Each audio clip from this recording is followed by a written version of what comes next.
In reality, all souls originated from other parts of the universe. These celestial souls are those who remember this.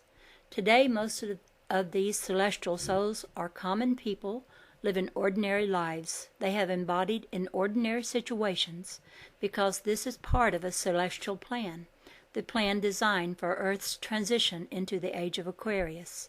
The celestial plan states that 3 conditions must be met by the majority of the celestial souls to assure that these individuals will be grounded in Earth's curriculum in order to complete their work on the planet.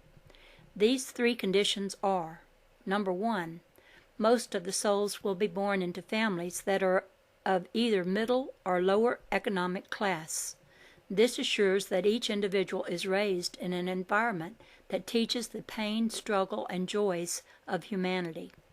Number 2, the souls will embody in families that provide them with a strict religious background, representing all faiths on earth.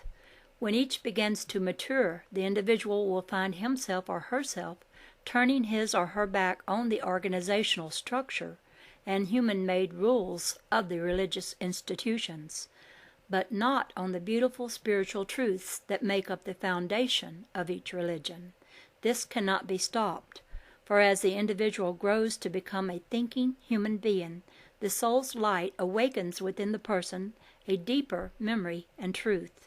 The individual begins to remember that spirituality is not the property of one faith, church, or structure, but of the soul's connection back to the eternal Father-Mother of the universe.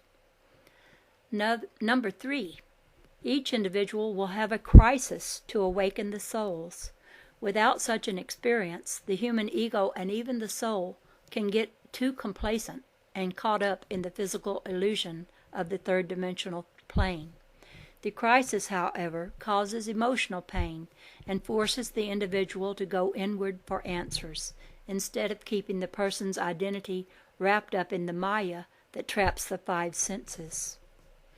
The celestial souls can be divided into 2 groups: star seeds and star helpers.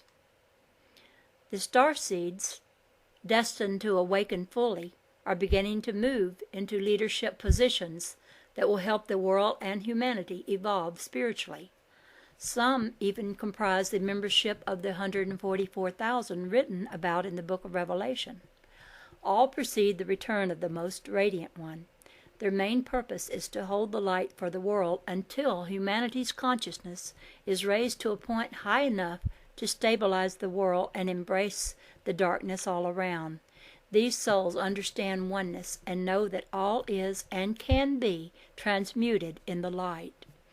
The star helpers, on the other hand, will never awaken fully. They are sent to assist the star seeds to fulfill their missions by staying grounded in the physical world and clearing the way for the work that needs to be completed.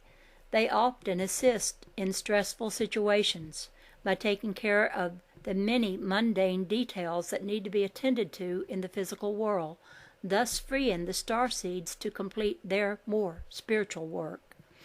Ultimately, the celestial souls have been sent to earth to anchor spiritual truths into every phase of our lives: education, family living, business, government, medicine, religion, etc. They are not here to start another religion. Heaven forbid. There are too many of those already. They are here to live the spiritual truths and bring abundance, peace, and prosperity to earth. They will accomplish this through mastery of universal laws, the same laws that they have learned and taught in the mystery schools through thousands of years of incarnations. They are here to be the way showers for humanity and to assist people out of their bondage. Earthling souls, on the other hand, have had most of their incarnations on earth or in other celestial bodies that vibrate on a similar 3-dimensional frequency. They are souls who either enjoy the physical dimension and keep coming back, or have not yet learned the curriculum of love and light, and therefore must keep returning because of unfinished business. The notion that this group is stuck to earth means that the majority of them still have not learned on all the lessons of the ancient teachings. Therefore, they have chosen to return repeatedly for third-dimensional experiences to continue acquiring lessons. Earthling souls make up approximately 99% of the world's population. This does not mean that earthling souls are less than or inferior to celestial souls, for all are children of one Creator and are equal. It only means that the experiences that have been acquired and mastered are different. As more lessons are learned, the vibrational frequency of the soul is raised, which automatically increases its light. The light brings a greater understanding and strength within to transform darkness, and this state of mind causes one to emanate a radiant aura of white or golden light. That is why halos and other auras of light were always shown around Jesus and other ascended masters and saints.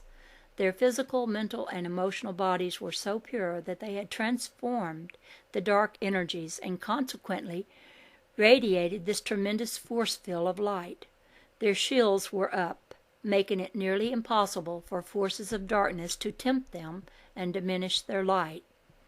All souls who have mastered the curriculum of love and light and purified themselves understand that nothing has power over the light unless you give it power. Fear and other lower vibrations are the tools used by the forces of darkness to keep us trapped and imprisoned. Anyone or anything that tries to coerce another's thinking by planting seeds of fear, separation, judgment, and negativity in the mind is not of the light. This is the truth. Yet the forces of darkness, still alive in the third-dimensional reality, are masters of psychological deception and try to control people by using fear tactics to command their emotional bodies. They often confuse people in messages by convincing them that discernment and judgment are the same, when in reality they are not. The two weakest bodies we possess are the mental and the emotional bodies. Masters are called masters when they control what they think and feel at all times, never letting the thought forms and fears of others become their own realities. Celestial souls on their paths to mastery are moving once again to this point of realization. They are beginning to remember this truth and to use every opportunity to acquire practice in controlling their mental and emotional bodies, especially in stressful situations. In fact, most arenas on this plane at this time are designed for the purpose of allowing these individuals to practice centeredness and calmness in the midst of chaos and frustration. That is the only purpose for these situations. If you find yourself in a stressful situation, re-examine it to see the illusion that it really is. Once you have realized this, use the moment to become a master of calmness and centeredness. Then give thanks for the difficult experience, for without it, how would you have been able to practice? The celestial souls awakened in the decade of the 80s have been brought through many clearing processes, relearning all of the basic truths. Soon the rest of the world also will begin to experience awakening and will hunger for the information to find its freedom too. All is a part of the worldwide celestial plan. All is in divine harmony. All souls, celestial and earthlings, can be called either light workers or children of light, two terms often used interchangeably by the celestial realms. This means that no matter what the path or previous history of incarnations, any soul can serve the God force in any way it chooses. Remember, there are many paths, but only one way, and that way is enlightenment. One point of differentiation is that starseed souls are on a different mission than earthling souls. The starseed's mission and karmic responsibility is to anchor oneness into everything on earth and to assist the world to evolve spiritually. As stated earlier, they are here to hold the light for the world. This means that they must hold to higher truths and values at all times and learn to listen to the guidance of the higher self that communicates through the heart.